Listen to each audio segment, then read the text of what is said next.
When you hear the phrase tree rodeo, you might imagine someone lassoing a spruce, and you're not far off.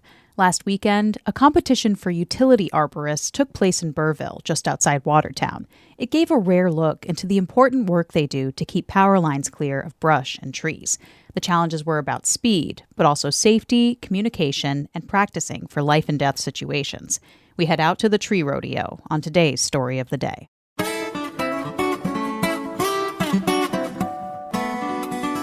Support for Story of the Day comes from Pearsall Wealth Management at UBS Wealth Management USA, subsidiary UBS AG, member FINRA SIPC, 1 Broad Street, Glens Falls.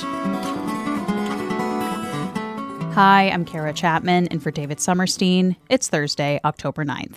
Up first, the two candidates in the upcoming special assembly election will face off in a debate next week. Plattsburgh Town Supervisor Michael Cashman is the Democratic nominee, while Republicans have put forward recently retired State Police Troop B Commander Brent Davison. They're running to represent the 115th Assembly District, which covers all of Clinton and Franklin counties and 5 towns in Essex County. The special election was prompted by the departure of Democrat Billy Jones, who resigned to take a position at Clinton Community College. Mountain Lake PBS will host the debate between Davison and Cashman. If you'd like to submit a question for the candidates, they'll be accepted through this coming Monday at mountainlake.org/debate. The debate will air at 8 p.m. Friday, October 17th. A statewide burn ban remains in effect as dry conditions persist across the state. Drought warnings are now in effect for 22 counties, including all the counties that make up the North Country. A drought watch is in effect for the rest of the state. Officials say dry conditions will be reevaluated later this month, and the burn ban, which is set to expire next week, could be extended. The ban prohibits outdoor fires for brush and debris disposal, all uncontained fires, and open fires used for cooking. Backyard fire pits and small contained campfires are permitted. If you're on unemployment in New York State, your check is about to go up.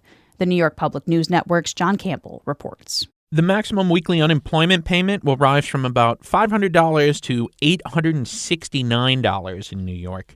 It's all because the state paid back a $7 billion loan to the feds that dates back to the COVID pandemic. Governor Hochul celebrated the increase with labor leaders. Among them was Rich Morocco, president of the Hotel and Gaming Trades Council. It is going to profoundly impact the lives of hundreds of thousands of New Yorkers. It's a big deal. Hochul and lawmakers paid off their debt to the federal government in the state budget earlier this year. Those on unemployment can expect to see the higher rate starting with next week's payment. In Albany, I'm John Campbell for the New York Public News Network. A Clinton County native is competing in a national singing competition.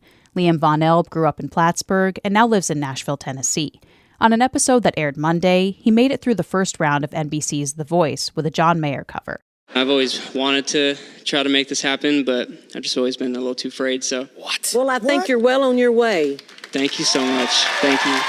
Von Elb works as a touring audio engineer. According to his Instagram, he was on the sound team for Taylor Swift's Eras Tour. On The Voice, Von Elb opted to join the team led by former One Direction member Niall Horan. Isn't that crazy that the sound engineer becomes the artist? I usually like dynamics, but if he just stayed in that low register the whole time, it was enough for me. That tone is so pure, a little bit of a rasp to it. The Voice airs at 8 p.m. Eastern, Mondays and Tuesdays on NBC.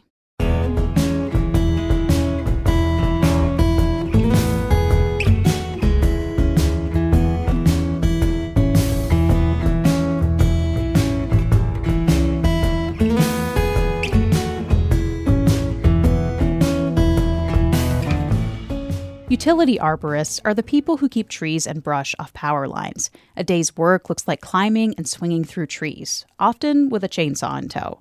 But the public rarely gets to see or really appreciate that work.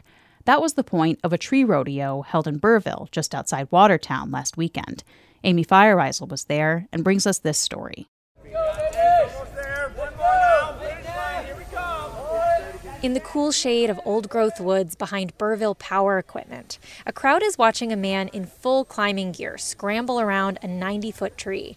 He's racing to hit 5 different cowbells scattered throughout the tree's canopy. Run it, you got it! He's going for a bell far out on a thin limb. He's navigating branches, his ropes, and gear. This is a tree rodeo. Tree trimming companies from across New York have sent teams of utility arborists to compete in events like speed climbing and tree felling. This is a pretty rare opportunity to see them at work, especially for their family members. It's the first one we've been to, as far as I know. He's gone to a logging one before, but never tree work. It's definitely new and exciting, like you learn a lot. Tracy Flagg's husband, Kyle, has been a utility arborist for decades. If he tells you the tree's going to land right there, it's going to land right there, every time. Very skilled. Yeah. Like, if there's a tree that somebody else can't figure out how to get down, they call my husband. Tanner Bikey is a utility arborist with Tree Care of New York, based in Buffalo. He's 22 and started right out of high school, following in his father's footsteps. He says the people here today are the best of the best. And they'll send us to the jobs that a lot of people don't want to do or can't do, whether it be climb 140 feet in the air or ride a crane up into the air, or there's an 8-foot wide tree and you get to cut it from the ground and drop it into a perfect path. All the competitors are members of the same union, the International Brotherhood of Electrical Workers, Chapter 1249B. The union organized this tree rodeo with the help of utility companies like National Grid. Greg Skellington is the company's local forester, covering Watertown, Lowville, Alex Bay, and Star Lake. We wanted to give friends, family, and the community an opportunity to see what the brothers and sisters of 1249 do every day to keep our lights on and to power our communities. Skellington says people forget that utility arborists are basically first responders. After storms, they're the first ones out, getting trees off power lines so that linemen can do their work. That's why today's competitions aren't just about speed. Zachary Moore from Walker Tree Care outside Syracuse says you gain or lose points for safety and communication. We call them audibles, calling out lanyard on, lanyard off. If you know something's about to fall, yell overhead or coming down. Nice run, climber. Take your time. Take your time, get hooked. At the top of the 90-foot tree, arborist Phil Noble with Lewis Tree Service is reaching for his last bell. Good job, guys. Now it's a mad dash for the ground. Noble lowers himself out of the tree, his crew starts pulling the rope, and he's racing to take off his gear. The judges call time, and Noble bends over, trying to catch his breath. How are you feeling right now? Awesome. 100%. 100%. See that? That's the 1249 attitude right there. Every 1249er, built for twisted steel. And I'll cut the other part out. The tree rodeo is a chance for incredible camaraderie. It's also a chance for safety training. Hang in, buddy. Jimmy, we're coming.